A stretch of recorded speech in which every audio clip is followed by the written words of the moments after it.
स्वाती मसे मॅडम, त्याचबरोबर साजनीकर, तुमच्या जोगळेकर मॅडम, भाई काका आणि फॅम टूरसाठी आवर्जून आलेले आपण सर्व, आपल्या सर्वांना माझा नमस्कार. मगाशीच मी संयोजकांना विचारलं, आमच्या स्वाती मॅडमना, की मला हा सगळा ग्रुप समोर बघून मला थोडंसं बोलायचं आहे. जास्त वेळ घेणार नाही, पण आवर्जून मला काही गोष्टी मांडायच्या आहेत आणि स्पष्टपणे मांडायच्या आहेत, कारण या अदरवाईज बोलायला आपल्या भेटी पुन्हा पुन्हा होतील असं नाही. सुरुवातीला सांस्कृतिक कार्यक्रम झाला, खूपच सुंदर होता. आता फिल्म्स हा जो विषय घेऊन हे सगळं जग उभं आहे, हा पण आपल्या संस्कृतीचा एक महत्त्वाचा भाग झालेला आहे.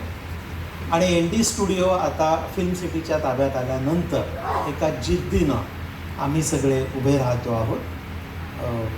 नितीन देसाईंचं जे काही स्वप्न आहे ते आपल्याला पूर्ण करायचं आहे. या सगळ्यामध्ये मला असं वाटतं की तुम्ही सगळे केवळ साक्षीदार नाही तर आमचे साथीदार असणार आहेत. कसं होतं, त्यांनी स्वप्न पाहिलं, त्या स्वप्नासाठी काही काम केलं आणि खरोखर या क्षेत्रामध्ये उत्तुंग अशी कर्तबगारी एका मराठी माणसाने गाजवली.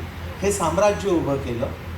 काही दुर्घटना घडली आणि जेव्हा अशी दुर्घटना घडते आणि एखाद्या क्षेत्रात महाराष्ट्र एखादा पाऊल मागे जातो की काय असं वाटतं, तेव्हा शासनाने पुढे येणं ही शासनाची जबाबदारी असते.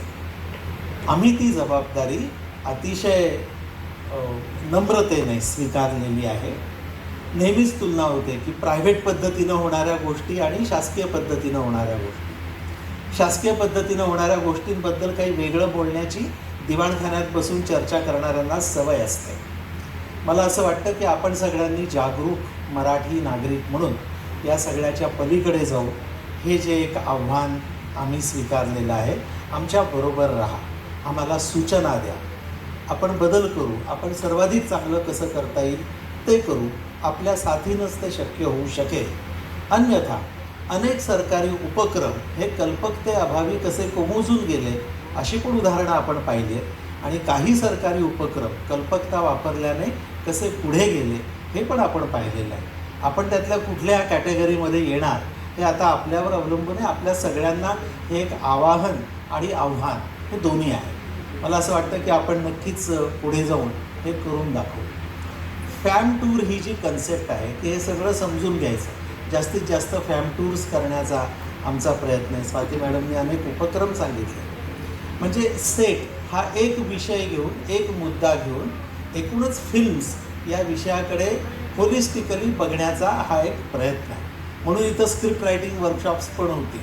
त्याचबरोबर त्यांनी सांगितलं की इथं एखादा मेळावा किंवा प्रशिक्षणं ही सुद्धा आयोजित करण्यासाठी हा एक चांगला वेन्यू आहे. आपल्याला अनेक प्रकारे पुढे जावं लागेल. खरं म्हणजे AIच्या जगामध्ये आणि ज्याचा वापर आता खूप वाढणार आहे, तिथे सेट्स या पद्धतीनं फिल्म करणं, त्यातली सर्जनशीलता दाखवणं, कल्पकता दाखवणं आणि त्या बळावरती ती फिल्म मोठी व्हावं, हे एक आव्हानच आहे. पण मला असं वाटतं की ओरिजिनॅलिटी ही आपली ताकद आहे. सेट्समध्ये जी ओरिजिनॅलिटी असते ती AIमध्ये नसते. शेवटी ते कृत्रिम आहे. तर हा एक जो मोठा लढा आता अगदी जागतिक पातळीवरती पण आहे की AIद्वारे आलेल्या कृत्रिम गोष्टी आणि नैसर्गिकरित्या आलेल्या मानवी गोष्टी यांचा एक वेगळ्या वेगळ्या क्षेत्रांमधला संघर्ष पुढच्या काही काळांमध्ये दिसणार आहे. तोच संघर्ष आपण ND स्टुडिओमध्ये पण बघणार आहोत, अनुभवणार आहोत आणि पुढेही जाणार आहोत. असं करताना AIचा आधार आपण नक्की घेणार आहोत, त्याचा उपयोग करून घेणार आहोत, त्याच्यातून काय साधता येईल हे आपण बघणार आहोत. हे सगळं बोलता बोलता मग सूत्रसंचालकांनी आणि सांस्कृतिक कार्यक्रम होताना आपण संस्कृतीबद्दल बोललो. मी आता सांस्कृतिक कार्य विभागाचा सचिव आहे. हा चार्ज घेतल्यानंतर खरोखरच इतक्या गोष्टी समोर येत आहेत.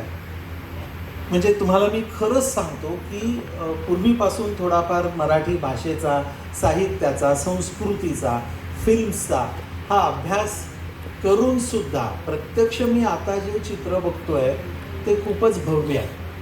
म्हणजे आपल्या महाराष्ट्राची संस्कृती ही अनेक बाबतीत ही इतकी मोठी आहे की ती जगापुढे मांडायला आणि ती प्रिझर्व करायला आपण कमी पडतो. आणि हे मला सर्वात मोठं आव्हान वाटतं. फिल्म्स हा त्याचा एक महत्त्वाचा भाग आहे, महाराष्ट्राच्या संस्कृतीचा एक भाग आहे. कित्येकदा आपण पोकळ शब्दांमध्ये वाहून जातो, म्हणजे मुंबई महाराष्ट्रात आहे आणि तिथेच तर बॉलिवूड आहे, म्हणजे मग आम्ही किती ग्रेट. तर याच्यात वाहून जाण्याची गरज नाही. पूर्वी आम्ही किती ग्रेट होतो हे पुन्हा पुन्हा सांगायची गरज नाही. पुढे तुम्ही काय करणार आहात ते सांगायची गरज आहे. आणि मला असं दिसतं की कित्येक क्षेत्रांमध्ये असं आढळून येतं की मागच्या यशाचं गुणगान करण्यात आम्ही मग्न झालेलो आहोत. त्यातून जरा बाहेर येऊन आपण नियोजन करूयात.